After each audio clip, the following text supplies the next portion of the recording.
두 차례 국정감사에 직접 출석한 이재명 지사, 대정동 의혹의 정면 돌파 의지를 피력했죠. 이제 본격적인 대선 행보에 나설 예정입니다. 이르면 내일 경기지사직에서 사퇴할 거다, 이런 보도도 나왔는데요. 앞으로 남은 일정과 과제는 뭔지, 또 오늘 여러 가지 국회 속보들도 국회 상황실에서 정리했습니다.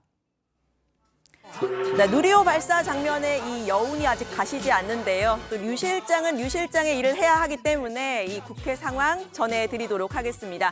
이재명 국감 2차전도 뜨거웠죠. 대장동 의혹 관련 공방이 치열했습니다. 유동규 전 본부장의 임명부터 또 초과이익 환수 조항 삭제 문제까지 핵심 쟁점을 놓고 다퉜습니다. 여야의 설전 빼놓을 수 없었죠. 지금부터 어제 국토위 하이라이트만 2분 컷으로 정리해드립니다.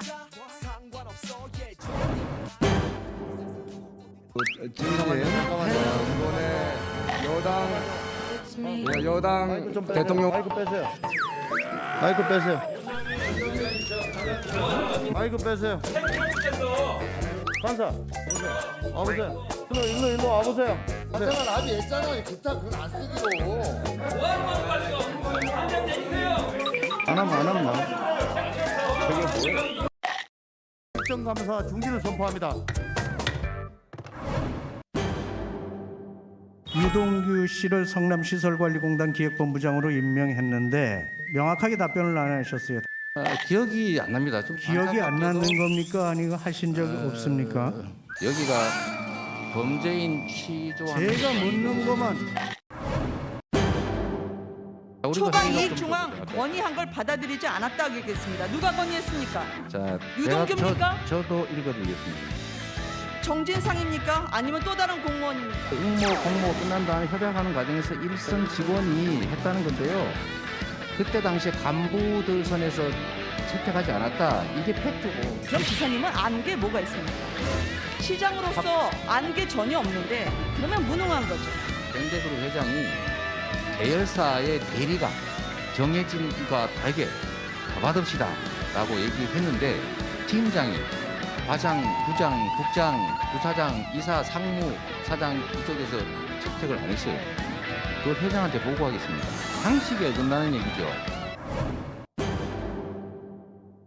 저는 우리 지사님께서 작은 확정 이익에 집착해서 이거라도 얼마냐?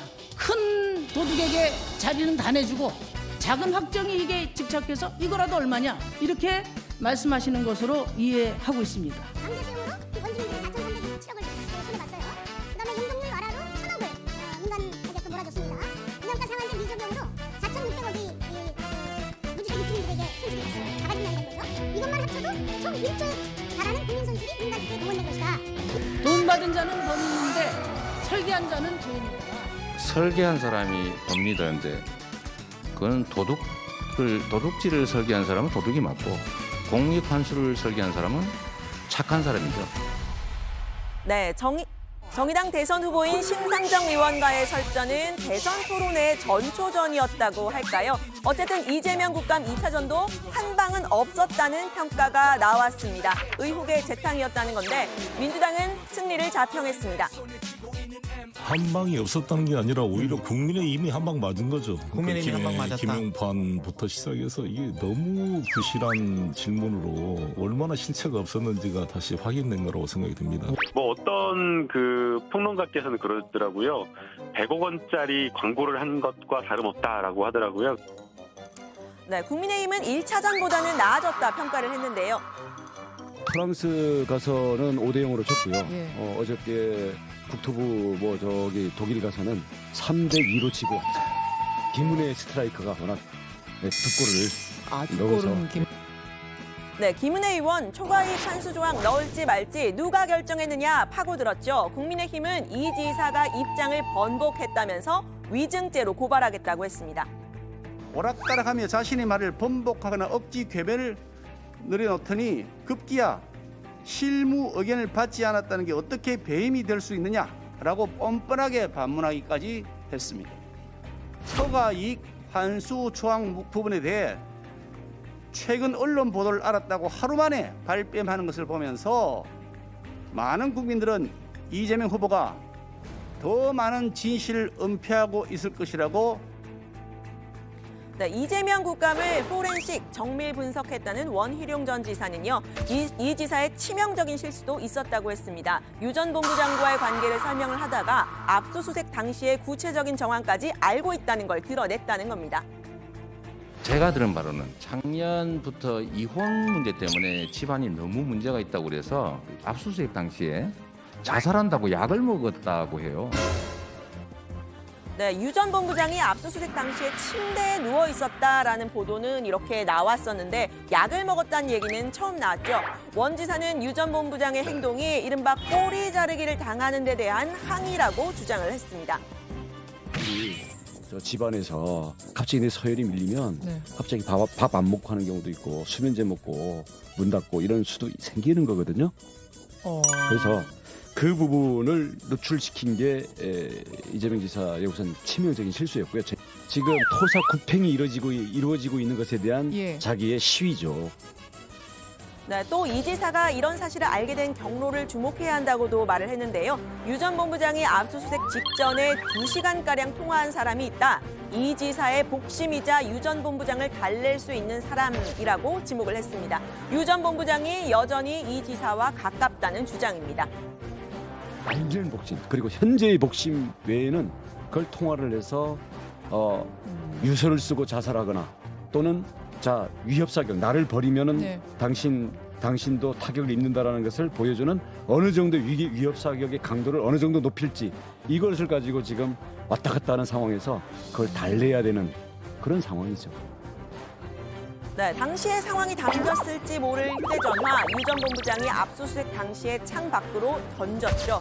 이 전화기는 지금 경찰에서 비밀번호를 풀고 포렌식 중입니다. 지켜보도록 하고요. 네, 2차례 국감 전투를 마친 이재명 지사 기대 이상의 결과를 만들었다라고 홀가분한 심정을 밝혔습니다. 오늘은요, 2011년 부산저축은행 사건 당시에 부실 수사를 했다면서 윤석열 전 총장을 저격했는데요. 이건 명백한 직무유기입니다. 대출 비리범보다 더 죄질이 나쁩니다. 당연히 구속되고 장기 실형을 받아야 할 사안입니다.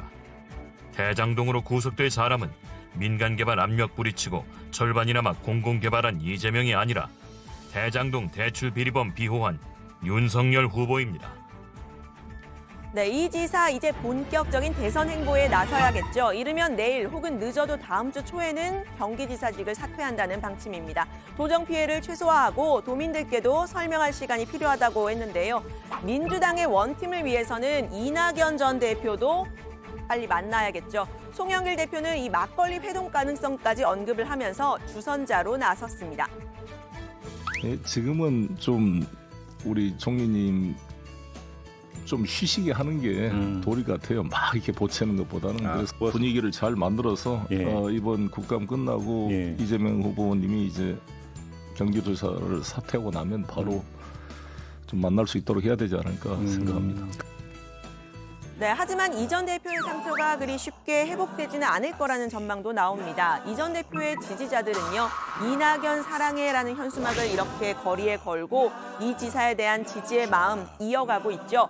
이 전 대표는 해단식 후에 일주일째 공식 석상의 모습을 드러내지 않고 있습니다. 요즘 저건 아닌데 싶은 일들이 벌어져서 제 마음에 좀 맺힌 게 있었습니다. 그것을 이 정도로만 표현하겠습니다. 동지들에게 상처 주지 마셔야 합니다. 다시 안 볼 사람들처럼 모멸하고 인격을 짓밟고 없는 사실까지 끄집어내가지고 유린하는 것. 그건 인간으로서 잔인한 일일 뿐만 아니라 정치할 자격이 없는 짓입니다. 네, 문재인 대통령과의 만남도 예정은 돼 있지만요. 아직 날짜를 잡지 못하고 있습니다. 앞서 청와대는 경선 결과를 발표한 직후에 이 지사의 면담 요청이 있었고 협의를 하겠다 이렇게 밝혔었죠. 최근에는 이 당내 화합 분위기 형성이 우선이고 또 대장동 의혹의 수사 상황 그리고 대장동 의혹이 여론에 미치는 영향도 유심히 보고 있다는 이야기가 나옵니다. 대장동 의혹의 수사 상황도 잠깐 살펴보고 갈 텐데요. 검찰은 어제 이른바 대장동 4인방이죠. 유동규 전 본부장과 김만배 씨, 남욱 변호사와 정영학 회계사를 모두 불러서 조사를 했습니다. 조사는 8시간 정도 이뤄졌다고 하는데요. 대질 신문은 없었고 정영학 녹취록도 들려주지 않았다고 합니다. 로비 대상이 된 50억 클럽 중에서 이 곽상도 의원의 아들 퇴직금 50억에 대해서는 곽 의원은 현역이니 아들에게 배당으로 주는 게 낫다, 이런 얘기를 나누는 내용이 녹취록에 담겨 있다는 보도가 나왔습니다. 관련 소식 들어가서 이야기를 해보고요. 오늘 법사위 종합감사가 있었는데요. 이 자리에서도 검찰의 대장동 의혹 부실 수사가 도마 위에 올랐습니다. 여야 모두 문제를 지적했는데요. 특검을 주장하는 국민의힘에 대한 박범계 법무부 장관의 입장까지 직접 들어보시죠. 너무 늦어요, 수사가. 김만배 씨 소환한 것도 많이 늦고, 그리고 김만배 씨 영장을 기각당하잖아요. 기각당할 영장을 또 청구한다는 것도 참 신뢰도를 떨어뜨리고, 성남시장 그 시장실을 압수수색을 자꾸 빼놨다, 이런 이제 문제제기가 자꾸 되는데 그것도 잘 이해가 안 갑니다. 검찰총장이 패싱당하고 있는 것 같은 의혹도 있고, 압수수색의 굉장히 부실한 측면이 그대로 드러나고 있고, 또 중요 피의자 신병 확보를 부실 수사를 통해서 완전히 실패하고 있습니다. 내부의 불협화음도 계속 언론에 나오고 있어요. 결국 검찰 수사 역량이 없다, 이런 비판까지 나오고 수사 의지조차 보이지 않는다고 하면서 지금 특검을 해야 된다는 주장을 경실련조차 하고 있습니다. 수사 역량과 의지에 대해서 우리 유 의원님께서 걱정해 주시는 말씀은 무겁게 받아들이고요. 특검법을 최종적으로, 저도 특검법 합의를 여러 차례 해본 사람입니다만 과연 이게 합의에 이를 수 있을 것인지, 수사가 그러면 언제 개시되며 하는 그런 문제가 있는데, 그때까지 그럼 검찰은 팔짱 끼고 손 놓고 가만히 있겠느냐라는 말씀입니다. 특검의 문제는 결국은 국회의 권능으로 해결할 문제가 아닌가, 그런 생각이 듭니다. 네, 검찰은 유동규, 김만배, 남욱, 정영학 회계사까지 이른바 대장동 패밀리 4인방을 오늘 또다시 모두 소환해서 조사 중입니다. 국민의힘이 압수수색에서 제외했다고 비판했던 성남시청의 시장실과 비서실도 오늘 압수수색에 나섰는데요. 수사를 시작한 지 28일 만입니다. 대장동 국감을 마친 이재명 지사 앞으로의 본격 대선 행보까지 다정회에서 확인해 주세요. 오늘 발제는 이렇게 정리합니다. 기대 이상 국감 마친 이재명 본격 대선 행보, 검찰 부실 수사 질타한 여야.